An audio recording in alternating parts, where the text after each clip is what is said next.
आणि एक महिला पहिल्यांदाच या राज्याची, ते पण महाराष्ट्रासारख्या राज्याची उपमुख्यमंत्री पदावर बसलेली आहे.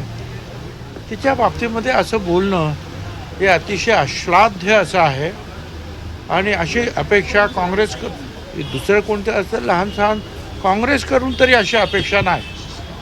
त्यामुळे आमचे लोक जे आहेत, पक्षाचे लोक, ते तिथे गेले, त्यांना जाब विचारला.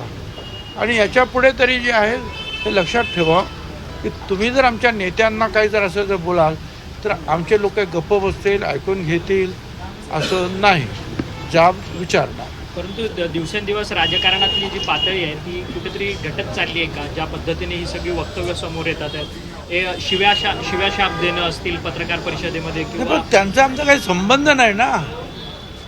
ज्या काँग्रेसचे जे आहेत ते पुढारी, त्यांचा आमचा काय संबंध आहे? त्यांचा आणि सुनेत्राताईंचा, उपमुख्यमंत्र्यांचा काय संबंध आहे?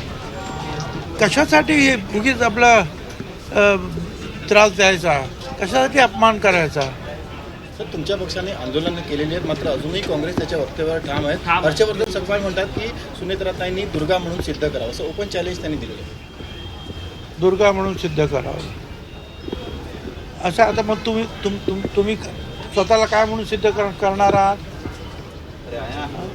काही आपण बोलतो दुर्गा म्हणून सिद्ध करावं, म्हणजे मोठमोठ्या गोष्टी सांगितल्या की काय हे सगळं जे त्यांनी केलेलं अपमान जिरून जात नाही.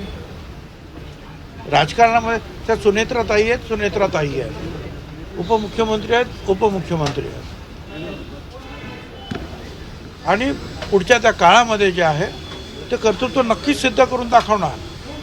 बीडमध्ये झालेल्या पत्रकार परिषदेवरून हे संपूर्ण प्रकरण सुरू झालं. त्या ठिकाणी कुठेतरी धनंजय मुंडे यांच्याकडनं यांच्याकडून त्यांना थांबवण्याचा प्रकार झाला, त्यांना बोलण्यापासून रोखलं जात आहे, असे प्रश्न देखील उपस्थित आहेत. मला त्याची काही कल्पना नाही आहे, परंतु अनेक वेळेला जे आहे त्यावेळेला मिटिंगचं काम संपतं, त्याच्यानंतर काही वेळेला अनेक प्रश्न जे आहेत विचारत बसतात कोण ना कोणतरी. आता तुम्ही मला प्रश्न विचारता, मी आता तुम्हाला उत्तरं दिली, त्याच्यानंतर जर तुम्ही अगर तुमचा ट्रॅक बदलला तर मी सांगितलं नमस्कार जातो आतमध्ये, मी पण जाईल निघून. त्याच्यामुळे काम झालं, तुम्हाला जे पाहिजे ते सगळ्या गोष्टी झाल्यानंतर उगीच तिथं बसण्यात काय अर्थ होता? आणि एक ते ज्येष्ठ नेते आहेत धनंजय मुंडे, तिथलेच आहेत, त्यांनी सांगितलं ठीक आहे आता झालं आपलं काम, मीटिंग संपली आता. परंतु काँग्रेस मात्र आपल्या भूमिकेवरती ठाम आहे. ते म्हणतात की जी काही वक्तव्य केलेली आहेत ती आम्ही त्याच्यावरती ठाम आहोत, परंतु तुमच्या पक्षाच्या कार्यकर्त्यांनी